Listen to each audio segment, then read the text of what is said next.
Hello! In this video I will show you how to install Chat GPT Widget on Google Pixel 9 Pro XL. So you have to start by opening your Google Play Store, then click on search bar and type in Wally AI and click search, and now click install. Now you can click open, and here you can click on this button to skip introduction and click open permissions. Now click on AI assistant, and now you can click here to allow this app to display over other apps, and then you can click back.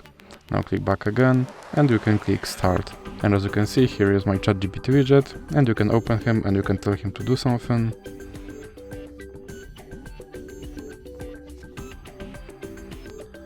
And as you can see, he responded.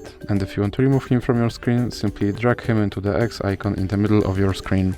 So that's it for this video. If you liked it, please remember to leave a like and subscribe.